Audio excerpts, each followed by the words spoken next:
Today, I've been catching up on the first episode of The Princes and the Press. And it's a tricky one, isn't it? So I just want to give you my input as to what I see the situation to be.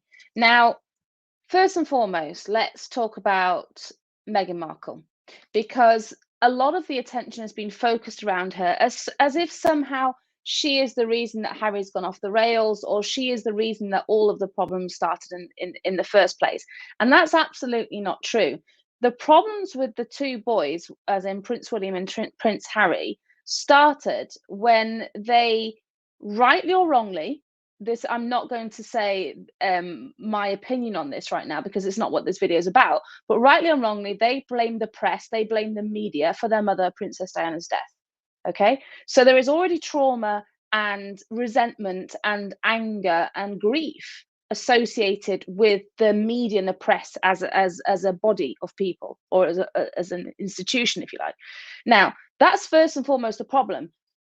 William, at some point, has kind of made more peace with it. He is in line to the throne. He is most likely to become king, and he has learned to play ball, if you like, with what he has to do, his obligations in his royal duty, so that he has a cordial relationship with them. They represent him in a reasonable way, and they continue the institution, which is the British sovereignship, or the royal family. Harry, on the other hand, is still deeply traumatized, and he's not going to play ball. When you watch Harry's interviews, he often turns away from the press. His body language shields himself. And even when he was doing the interview with Oprah Winfrey, who love her, um, his foot was bouncing. There's a lot of tension in him, and he kept turning his foot inwards. And all this language suggests, I'm not comfortable. I don't want to be here. Not necessarily with the interview with Oprah Winfrey, because she's lovely, but I don't want to be discussing these things. And that's essentially the issue already with Prince Harry, in that he doesn't want to be there. He doesn't want to be involved in this media circus now. And he's always been a bit of a rebel. You know, remember the times he got into trouble for fancy dress parties where he was wearing inappropriate fancy dress? Now enter Meghan Markle. And what you have to understand about relationships is 2 and 2 doesn't always equal 4. Sometimes two people get together and they amplify each other. And this is what's happened with Meghan and Harry. In that, Meghan Markle stood up before she even got to anywhere near the royal family, and she said, I am a feminist. I have a voice. She's a proud African American mixed racial lady. She is a proud feminist. She has made her own way in life, in that, you know, she has her own success. And in her eyes, she was, you know, going to use the royal family and her status to have a voice. So remember, for example, when Emma Watson from Harry Potter, she used her fame to become a UN ambassador, or you know, fulfilled her philanthropic desires through her fame.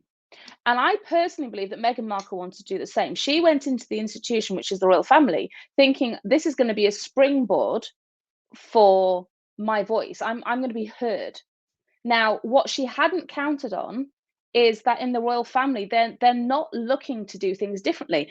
I've worked for the British Embassy before. I've been head teacher for schools before, and long-standing institutions oftentimes don't look to reinvent the wheel. They're not looking for fresh, exciting ways to do it. You always hear the conversation, well, what did we do last time? What have we done before? So you get this new American, kind of famous in her own right, borderline activist, feminist, you know, she wants to be a voice for the new generation.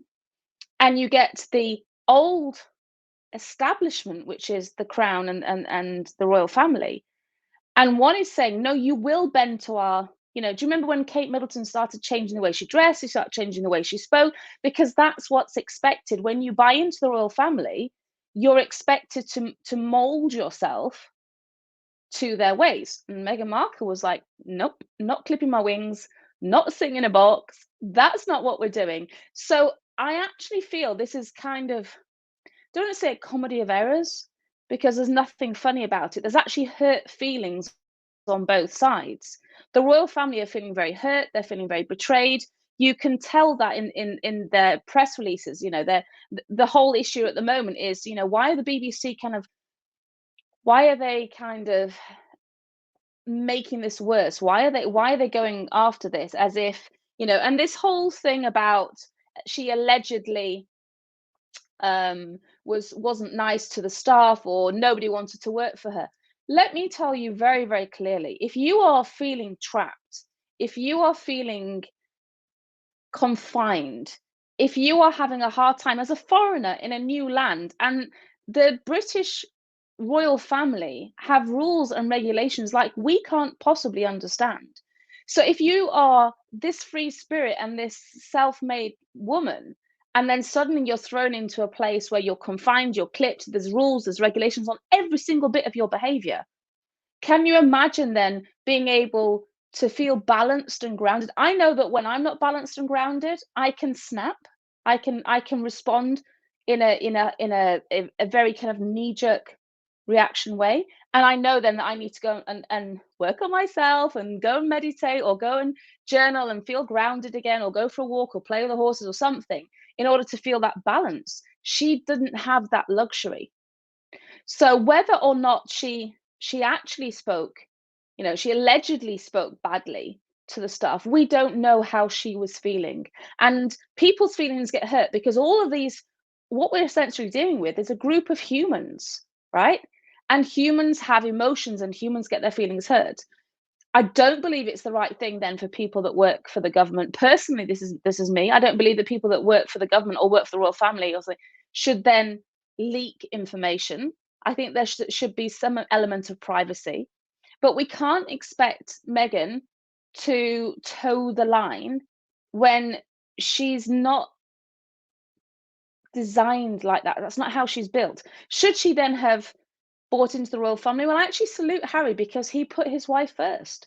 And he said, "This is the love of my life. If that means that she cannot cope with the royal family, she cannot cope with being part of it, I have to go." I salute you, Harry, because that means you're putting your wife first and your child first. Shouldn't we all?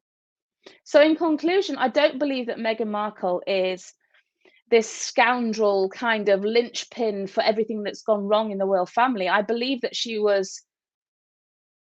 wanted to have a voice, she wanted to have an opinion. Harry already hates the media, already hates the pressure, and the two of them got together, and you know what? They decided it wasn't the right life for them, and I can't fault them for that.